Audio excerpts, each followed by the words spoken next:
Hello guys, welcome to my new blog. दोस्तों, आज बहुत ज़्यादा गर्मी है और इंटरेस्टिंग ब्लॉग होने वाला है। ब्लॉग में लास्ट तक बने रहे हैं। पंचायत के जो पास में पंचायत है, यहाँ थोड़ा घूमने आया था मैं।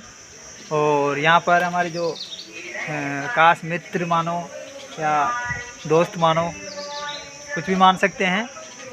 और ये हमारे सर, मैं तो इनको सर बोलता हूँ। और ये रामेश जी सर बैठे हुए हैं। इनका भी यूट्यूब चैनल है दोस्तों, आप इनको भी जाइए। और यूट्यूब पर इनके चैनल का नाम है सेंटिवाना। मैं लिंक डिस्क्रिप्शन में डाल दूंगा। आप इनको भी ज़्यादा से ज़्यादा सपोर्ट करें। काफ़ी अच्छी जो पर्यटन यहाँ पर अलग अलग नई नई जगह पर जाते हैं ये। और पर्यटन जो जगह है उनका व्यू, उनका नज़ारा और कई तरह के अलग अलग तरह के ब्लॉग इनके जो यूट्यूब चैनल पर आपको मिलेंगे। इनके आप जाइए और इनको भी सपोर्ट करें। अब इनसे थोड़ा बहुत बात करेंगे। दोस्तों, पहले इनका परिचय आपको करवा देता हूँ। आप हमारे दर्शकों को थोड़ा बहुत आपके बारे में बताइए सर। दोस्तों, मेरा नाम रामेश गोचर है और मेरा जो चैनल है वो सेंटिवाना के नाम से है। मेरा गांव ये बड़ा खेड़ा ही है, बूंदी ज़िले में, राजस्थान में आता है ये। और हाड़ौती क्षेत्र है हमारा। मेज और चंबल नदियों के बीच का क्षेत्र है हमारा। सामने अरावली की पहाड़ियाँ हैं। रामगढ़ सेंचुरी का और रणथंभौर सेंचुरी के लिंक एरिया में हम रहते हैं। तो नेचुरली जो जियोग्राफिकल कंडीशन है उनसे वो हमारी इतनी टफ है कि लोग कहते हैं कि ये तपोभूमि है। यहाँ पर मतलब अच्छे अच्छे लोग भी यहाँ पर आकर अभावग्रस्त हो जाते हैं। तो तप मतलब कुछ चीज़ों को छोड़ना ही तप कहलाता है। तो आज राकेश जी को मैं कबीरदास जी के बारे में राकेश जी से कुछ चर्चाएँ करूँगा। कबीरदास जी की वर्तमान में कितनी सार्थकता है, उनकी जो वाणी है, उनकी जो दोहे हैं, वो वर्तमान के लोगों को कौन कौन से मार्गदर्शन दे सकते हैं। तो हम बारी बारी से इन सब के ऊपर चर्चाएँ करेंगे। और आदर्श जो हमारे महापुरुष हैं, संत हैं, इनको हमें हमें आदर्श मानना ही चाहिए। और इनके बताए हुए मार्ग पर मैं कहता हूँ कि अगर आप एक भी महापुरुष का, एक भी अच्छी चीज़ का फॉलो कर लोगे तो आपकी जो लाइफ है वो डेफिनेटली बहुत ही शानदार गुजरेगी। आप जो छोटे मोटे झंझावत आते हैं उनसे आप नहीं डरोगे। सही है। तो हम उनके जो कबीरदास जी के दोहे हैं उनके ऊपर चर्चा करेंगे। तो आप हमें बताइए थोड़ा बहुत। देखिए, मैं बताना चाहूँगा आपको कि 1398 में कबीरदास जी का जन्म हुआ, वाराणसी में हुआ। और ये मध्यकाल के ज्ञानाश्रयी निर्गुणधारा के महान संत माने गए हैं। इनकी वाणी बहुत सरल थी लेकिन ठीक ही थी। पर धार्मिक आडंबरों पर, कुरीतियों पर इन्होंने बहुत तीक्ष्ण व्यवहार किए। और इसी लिए कहा जाता है कि कबीरदास जी को उस नगरी के बाहर रहना पड़ता था, क्योंकि वह मुंह पर सच्चाई को बोलते थे। चापलूसी जो शब्द हैं वह उनके उसमें कतई नहीं था। मैं कहूँगा आपसे कि जैसे एक बार वो गंगा स्नान को गए, उधर से पंडित लोग आ रहे थे, तो वो अपने सर को मुंडा के आ रहे थे, गंजिया निकाल के आ रहे थे। तो उनको देखकर कबीरदास जी ने हंसते हुए कहा कि मूंड मुंडाए हरी मिले तो हर कोई ले ही मुंडाई, बार बार के मूंडते भेड़ न बैंक उठ जाए। मतलब उन्होंने कहा कि मूंड मुंडाने से अगर हरी मिल जाए तो हर कोई मूंड मुंडा लेगा, बालों को कटवा लेगा। भेड़ तो बार बार मुंडावाती है, उसके बाल कटते हैं, क्या वो हर बार बैकुंठ जाती है। तो ये आडंबरों पर उनकी तीखी टिप्पणियाँ थी।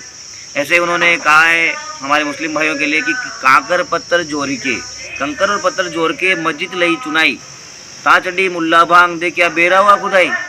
कि कांकर पत्थर जोड़ के मस्जिद चुना लेते हैं और उसके ऊपर चढ़ के जोर जोर से जान देते हैं क्या वो जो खुदा है वो बेरा हो गया। तो सोच सकते हो आप कि उस काल में कितना उनको विरोध का सामना करना पड़ा होगा। एक तरफ पंडितों से कह रहे हैं कि आप ऐसे मत कीजिए, मुंड मुंडाए हरी मिले हर कोई ले मुंडाए, बार बार के मुंड से भेड़ न बैंक उठ जाए। मुसलमानों से कह रहे हैं कि कांकर पत्थर जोड़ के मस्जिद लई चुनाई, ता चढ़ी मुल्ला भांग दे क्या बेरा हुआ खुदाई। तो इस तरह से मतलब कुरीतियों पर उन्होंने तीक्ष्ण प्रहार किए। और आई लाइक मैं इसी वजह से कबीरदास जी को फॉलो करता हूँ कि वह लीडर थे। और आज की तारीख में हम देखते हैं कि बड़े से बड़े लोग, चाहे वर्ल्ड वाइड देख लो आप, बड़े से बड़े लोग, अभी मैं कह रहा हूँ कि रशिया जो यूक्रेन पे अटैक कर रहा है उससे भी दुनिया की जो महाशक्तियाँ हैं, चाइना है, इंडिया है, अमेरिका है, साफ नहीं बोल पा रहे हैं, डर रहे हैं उनसे। तो साफ बोलना, अगर आप डर कर नहीं बोलते हो तो आप अपने वजूद के साथ खिलवाड़ कर रहे हो। तो मैं कबीरदास जी को इसलिए आगे बताऊँगा। मैं कबीरदास जी ने प्रेम के बारे में कहा है कि प्रेम न बारी उपजे, प्रेम ने हाटी बिकाई। कि प्रेम न तो बाड़ी में पैदा होता है, न हटवाड़े में बिकता है।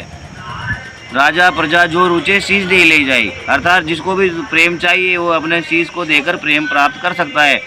तो ये प्रेम के बारे में अद्भुत टिप्पणी है। सही कबीरदास जी को निर्गुणी कहते हैं, लेकिन मैं तो उनको कतई निर्गुणी नहीं कहूँगा। उन्होंने कहा है कि गुरु गोविंद दोहूं खड़े, आपने सुना होगा, काके लागू पाए, बलिहारी गुरु आपने गोविंद दे मिला है कि ये गुरु आपको पहले चरण दूंगा क्योंकि आपके वजह से मुझे गोविंद मिले हैं। तो निर्गुण लगते हैं, निर्गुण थे, लेकिन वो सगुण ही, सगुण साधना में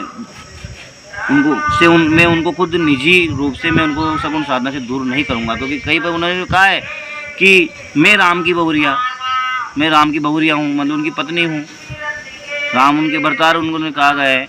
ऐसे ही मैं आपको कहूँगा कि उन्होंने कहा कि काल करे सो आज करे सो अब, पल में प्रलय होएगी बहुरी करेगो कब। जो लोग आलसी है उनके लिए कहा गया है कि जो काम को डिले करते हैं, आगे के लिए टालते हैं, उनके लिए कहा गया है कि काल करे सो आज करे सो अब, और पल में प्रलय होएगी बहुरी करेगो कब।